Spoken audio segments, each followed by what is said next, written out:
અને લક્ષ્મીની વૃદ્ધિ થાય છે. આ પહેલી ગાથાનો પ્રભાવ છે. ચલો અહીંયા ઋતિ મંત્ર બોલાય છે ત્યારે તમારે અક્ષરથી પૂજા કરવાની રહેશે. યંત્ર ઉપર પહેલા યંત્ર ઉપર ઓમ રેમ આરામ નમો અરિયંતાણમ નમો જીનાણમ ઓમ રામ રીમ રૂમ રીમ ર અસ્યા ઉષા પ્રતિચક્રે ફટ પિચકારે ઝ્રમ ઝ્રમ સ્વાહા. ચલો હવે અક્ષરથી પૂજા કરજો. હવે મંત્ર બોલાય છે ત્યારે તમારે પુષ્પ પૂજા કરવાની છે. ઓમ ઓમ રેમ ઓરામ નમો ઓહી જીનાણમ. પુષ્પ પૂજા કરજો. પહેલી ગાથા એ ને તે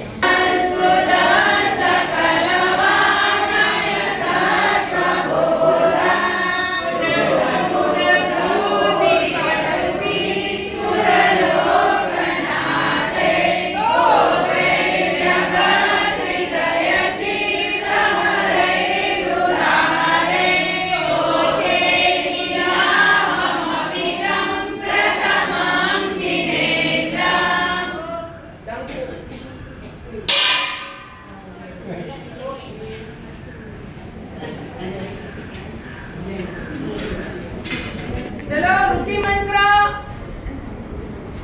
આ બીજી ગાથાનો પ્રભાવ છે કે મસ્તકની કોઈ પણ પીડા હોય અથવા તો નજરબંધીના કોઈ પણ દોષો હોય તો એ નજરબંધીના બધા દોષો દૂર થાય છે. એનો આ પ્રભાવ છે. ચલો અહીંયા ઋતિ મંત્ર બોલાય છે ત્યારે તમારે રાક્ષસની પૂજા કરવાની રહેશે. 21 દિવસ 21 વખત જો આ બીજી ગાથા અને સાથે ઋતિ મંત્ર ગણવામાં આવે તો મસ્તકની પીડા તો કોઈ નજરબંધીના કોઈ પણ દોષો હોય છે તો એ દોષો દૂર થાય છે. ચલો ઋતિ મંત્ર ઓમ રેમ શ્રીમ ક્લીમ લોમ નમઃ.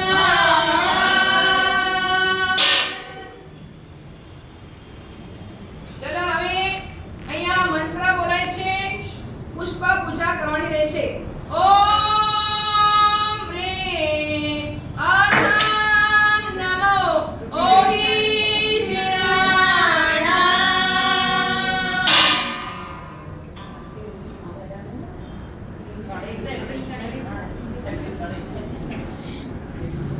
આ એક વાર તમારી પરીક્ષા કરે છે કે તમે બરાબર ધ્યાનથી જુઓ છો કે નથી જોતા.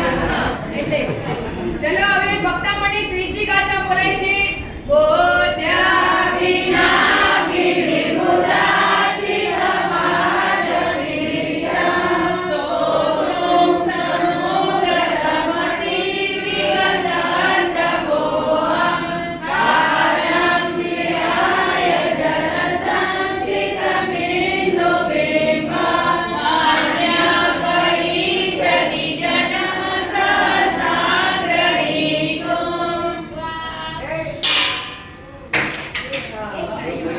ચલો હવે તમે બરાબર ધ્યાનથી જુઓ છો એને બરાબર. આ માનતુશ્રી બાને પણ થયું કે બધા મારા ભાવિકો મારા ભક્તો બધા શ્રદ્ધાથી આ ભક્તામણી આરાધના કરી રહ્યા છે એટલે પોતે પણ બંધનોમાંથી મુક્ત થઈ રહ્યા છે. ચાલો આ ત્રીજી ગાથાનો પ્રભાવ છે કે દુશ્મન પણ આપણને ક્યારેક દ્રષ્ટિ દોષ કરે કે નજર લાગી જાય દુશ્મનોની તો એ આ ગાથા ગણાથી આ દુશ્મનોની પણ નજર દૂર થાય છે. અને એનું પાણી જો છાંટવામાં આવે તો મન પ્રસન્ન બને છે. ચલો અહીંયા ઋતિ મંત્ર બોલવામાં આવે છે. ત્યારે તમારે અક્ષરશઃ પૂજા કરવાની રહેશે. ઓમ રીમ શ્રી ક્લીમ સિદ્ધિભ્યો બુદ્ધિભ્યો સર્વ સિદ્ધિદાયકેભ્યો નમઃ.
શત્રુનું ઝેર ઉતરી જાય છે.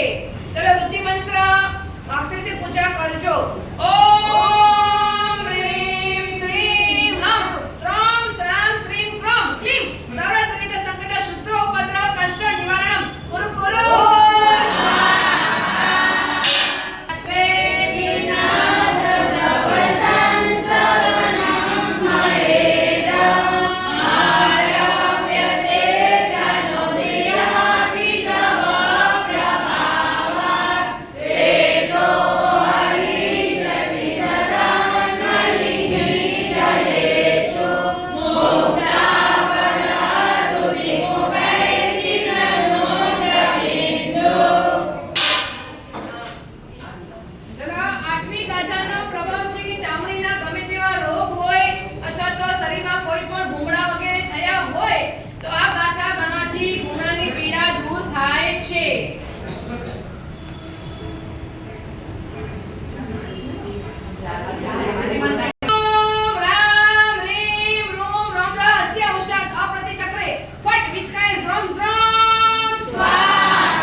ચલો એની ગાથા રુધિર મંત્ર ઓમ હ્રીમ શ્રીમ ક્રોમ ક્લીમ ર ર ર હમ હ નમઃ સ્વાહા.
તમારી ખોવાયેલી વસ્તુ ખોવાઈ જાય અને જો આ ગાથા ગણવામાં આવે, અમે એક વખત વસઈ ચાતુર્માસ હતું અમારું.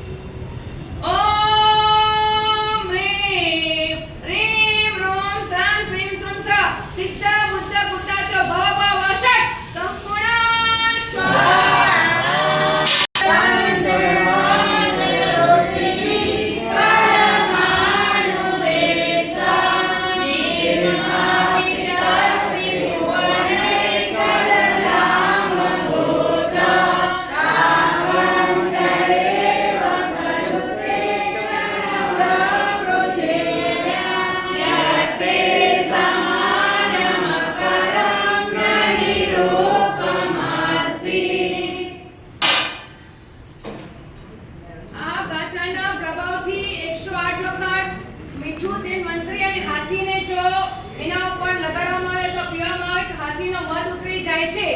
અને સાથે જો ચોપડવામાં આવે તો કોઈ પણ વ્યક્તિ આપણને વશ થઈ જાય છે.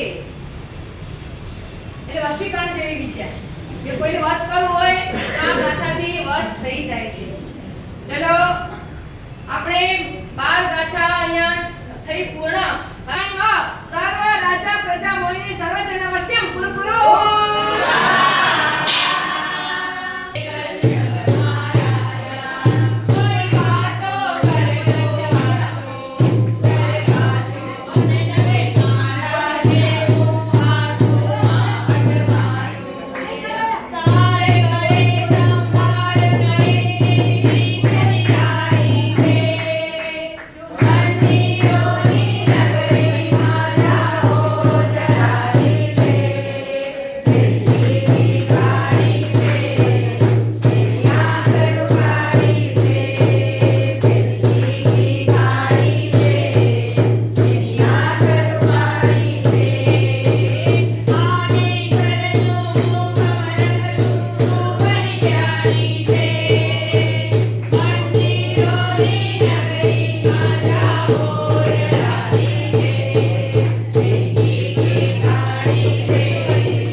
આ ગાથાના પ્રભાવથી તમને બધાને શું જોઈએ છે? લક્ષ્મી. આ ગાથાના પ્રભાવથી લક્ષ્મીની વૃદ્ધિ થાય છે. ચલો વૃદ્ધિ મંત્ર. ઓમ નમો ભગવતી ગુણવતી મહામનસીભ્યઃ સ્વાહા.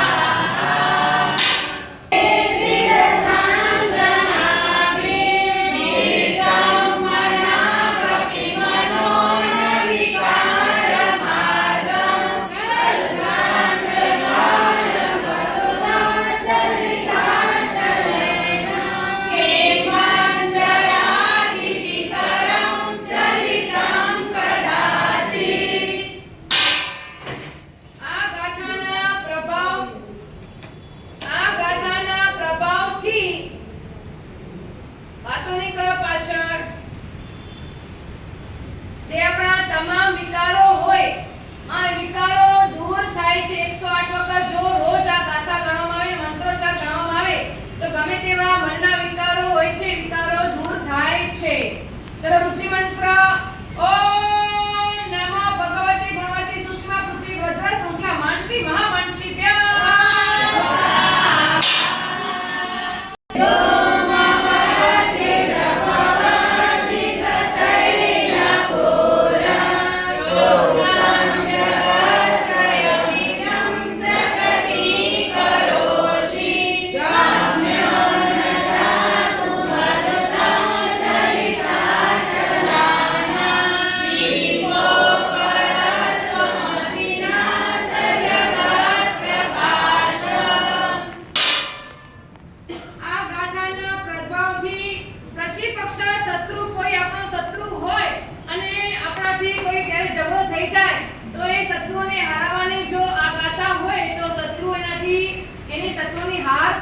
છે. બુદ્ધિ મંત્ર. ઓમ નમઃ સુમંગલા સુષમા વજ્ર નામ દેવી સર્વ